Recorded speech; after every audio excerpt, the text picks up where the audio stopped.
G'day guys, you're back with MiracleMAX. Today in the workshop we have a bit of a flashback. That's right, we've got a Holden HQ 1974 model, but it's been changed over with a 327 Chev in it. Whoa! What's the problem with it? Well, it's a no-start situation. What's the fault? Well, let's check it out together. Max the mechanic is the man, can fix it all, yes he can. With a joke and a cheer, your car troubles disappear.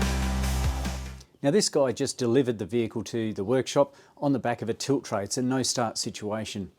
Now, even though pretty sure we know what's wrong with it, I'm going to go through a bit of a basic process just for you guys so that you can understand the diagnostic procedure. But in the meantime, let's just have a look at the old bus itself. And I like this one down here where it says 202, not. Yeah, it's got a 327 shoved in it instead. Pretty tidy looking unit. It's fairly original. It looks like it's only got about 8,000 kilometres on the clock. I don't know if that's genuine or not, but it's certainly a tidy looking unit. Let's head under the bonnet and check out the big beast. Okay, so that's definitely not a 202, hey? Or a 3.3 litre for you guys. Now he said he drove around the block and then all of a sudden it stopped. Couldn't get it started again. That was the end of the story. So let's just do some basic checks. Let's have a look for spark. But before we do anything else, let's just confirm the customer's complaint.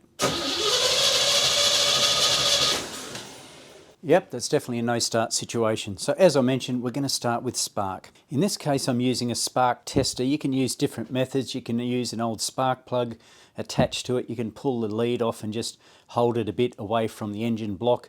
There's plenty of testers around. I've just chosen this one, so hopefully you guys can see or can't see when it doesn't spark.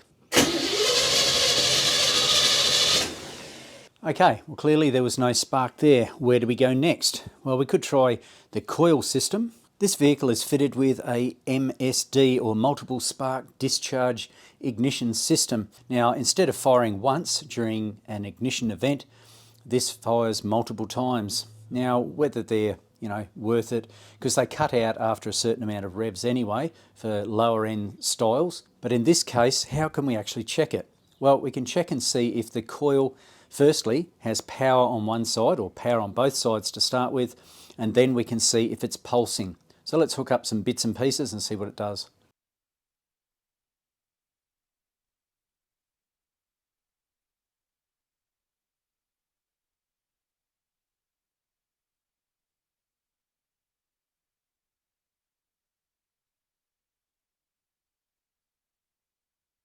So if we have a look here on the coil itself, you can see that it's got a positive written right here, can't you? Okay. But I got no positive here. I've got no voltage coming through here with the ignition turned on. So what is the GO? And of course on both sides, with the ignition turned in the on position, it should be have positive on both sides for an electronic ignition at least. So what's the go? Something weird is happening here. And I've checked all the fuses in the usual spots. So the fuse box on these bad boys is kept under here. Now there's usually a panel there, but I've checked all those fuses and they're all good. But if you have a look at the wiring, I reckon we've got a fuse box or another fuse over on the passenger side. Okay, passenger side, here we go. And underneath, there's a big control box for the MSD. Look, I went to hook up my little tester to check for fuses and powers inside. It's just a little tester that I've made up. And of course you want to check everything, make sure it's all in good nick. Nice and tight, nice and tight. Happy joy joy. Not so much. Look, I'm amazed that this engine cranked at all. So I'll be tightening this up first and trying to trace where my power goes back inside the cabin. So without having a wiring diagram at the moment, it doesn't particularly bother me. I've made up this connection as I showed you before. It goes straight to the battery, so I've got positive at all times and I've got negative at all times, and I've got an inline fuse built into it as well. So I'm just on the negative side of things. So we've got a big fat red lead coming in, and that obviously is a positive. So I've just checked there, and hopefully you guys can see that. All right, so now I'm going to check that big fat ground, that guy there. So all I do is switch this guy into the positive side of things, and then I should be able to hook that onto the ground and that should tell me whether I have power there or not, or a ground there or not. And let's have a look at what we've got there. We've got a green light, so we've got a ground. So we've got a good positive and a good ground. What's our next side of things? Because we've got no power going off to the ignition coil. Right, we've got those two big power feeds coming in. These guys here, red and black, and they're fine. And now we need a power feed from here, the red one, to come into the ignition system itself. And then we can chase it from there, because there should be power coming off to here, but we don't for some reason. So yeah, we're just going to check that wire next, that red one, and see if we've got power there. So let's just turn on the ignition, and yes, we've got power there. All right, so we've got all the power feeds going into the unit. Let's just check a few other things. So with all those power feeds going where they belong, we should have a power coming off to our ignition coil, but we don't. Now that I've reconnected everything, I'm just going to double check it, just in case I got it wrong the first time. We'll turn the ignition to the on position, and we've got nothing. Even in the crank position, we've got nothing. What's going on? I said before that the customer already had a look at this thing, and I reckon he figured out what was wrong with it. Well, partly anyway, I believe. That their distributor is not real healthy, huh? And he's sworn black and blue that he's never ever pressure cleaned the engine. That would be a typical indicator of that. He's got a new dizzy for me to fit, but I'm concerned that it's taken out the MSD unit itself, because we've got no power coming out to it. But there may be something that I'm missing. I'm going to fit the new dizzy for him, because that's what he's requested anyway for starters, and we'll take it from there. The first thing we need to do is put it on top dead center number 1, so that we can line up our distributor correctly. Alright, so I've now got it on top dead center number 1. You can see on the pulley there's a mark there, a big line there, and there's a dot on the plate which indicates that it's top dead center. Now, is it top dead center number 1 or is it top dead center number 8? So I'm going to have a look at the distributor next to see there might be a mark on the distributor to indicate the position of it, where it actually belongs. If not, I can pull out number 1 spark plug, which is this guy here I believe, and see if it's at its top dead center position. To confirm that I'm at top dead center number 1, this is number 1 over here, and I've just shoved a piece of hose in there and gone around 180, or 360, sorry, and I could pull my hose in and out easily, so I did another 360, and now my hose is jammed in there, which indicates that the piston's coming up to the top, squishing my hose, and therefore I know that the piston's at the top. So I can pull my distributor out confident that it is at number 1 top dead center. There's the old one on the bench in all its glory. Not that hard to pull out, just a matter of lining up. As I mentioned, I put a mark on wherever I put the mark. I don't know where I put the mark. There it is. I put a bit of a texture mark right here. And keep in mind, because they're helical gears, you have to put this offset, because as you go down, it'll start to spin. And then that will line up with this guy here. Took me a little bit to get in, because I believe down here this might be an oil pump drive or something like that, so you've got to line up that as well as your teeth. Once got my teeth lined up, plonk, in she went, so it's all good. There's the new one in place. I've got it all the way down, and I've got it in that oil slot as well, up like that too. I'm going to change over the distributor cap. It came with a new cap, so we might as well put that on. The dizzy's in place. I've statically checked it. Static setting of the distributor means that this guy here should be pointing at number 1 plug lead that comes off the distributor cap.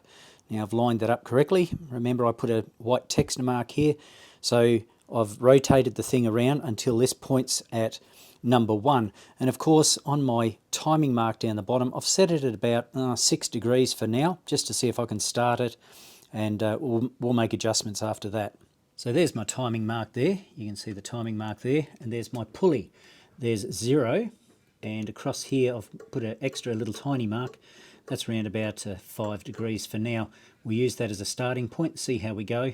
All right, well, let's give it a burl. I still don't have power at the coil. That's really weird, but the beast lives. It's a bit shaggy at the moment because I don't have the ignition timing set up correctly, so I'll have to pull out ye old timing light and try and set it up better. Well, the static timing wasn't too far out. That's top dead center, the big one that you can see, but just behind it, I put about 5 degrees, which is about spot on at the moment. But yeah, it seems a bit hairy. I'll have to do some more research to find out what the ignition time is meant to be set at. I just discovered why I didn't have power at my ignition coil. It wasn't a problem with the coil at all. It was a problem with my test equipment. But hang on a sec, I did test this beforehand. Before I hooked it up, I put it across the battery, had 12 volts, no problemos. Okay, let's have a look at it now. Not so much, guys. And also my LED test light. That's not working either. What's going on? Something weird's happening here. Finally figured out what it is. This is a capacitor discharge style. So let's do some research on that. This system has a 6AL MSD ignition system on it. And notice what it is here. It says it's a capacitor discharge. I understand that now, but it puts out 540 to 555 volts is delivered to the coil's positive terminal. Could that be the reason I blew my tools to smithereens? I think so.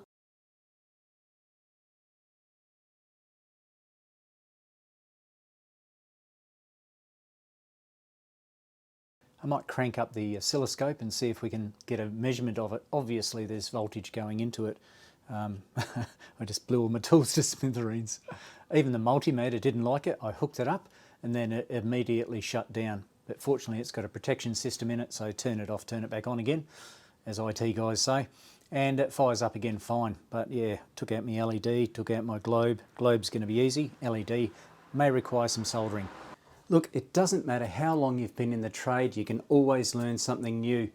And as long as you're humble enough, you will learn.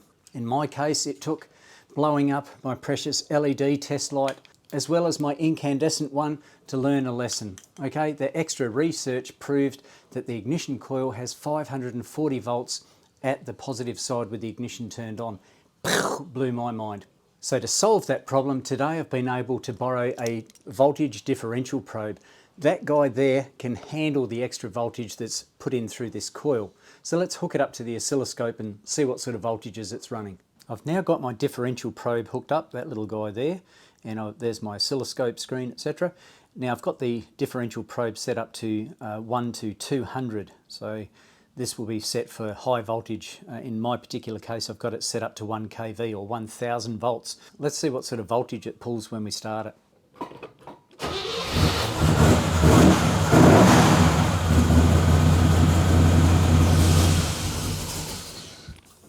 Wow, no wonder I fried my test lights and my multimeter wasn't overly excited with me either. Let's have a look at the peak voltage there. 1.174 kilovolts. So that's over 1,000 volts, 1,174 volts it is. It's not exactly, you know, 1.21 gigawatts, but it's close enough. That clearly explains why I had trouble with my test lights, because for a test light to cope, we should have been down here somewhere. Where are we? Let's have a look.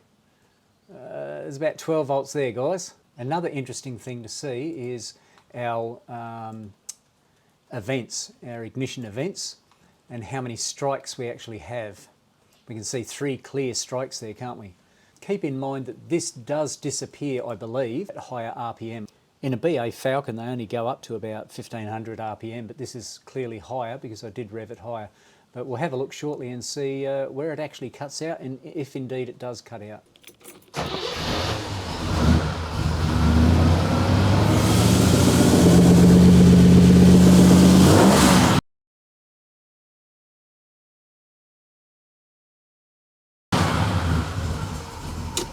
That clears up the mystery of the blown test lights.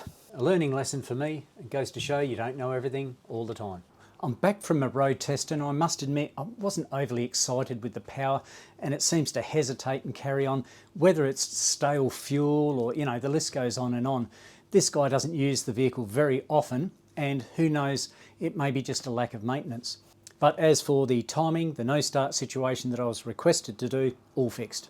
I also set up the ignition timing to 10 degrees before top dead center, and I floored it under top load, in other words top gear, full acceleration. There was no pinging whatsoever, so I'm happy that that's pretty much where it's meant to be. I couldn't find any information with regard to setting the exact timing because I don't know how this engine's been built, and of course the MSD makes a difference on the top as well.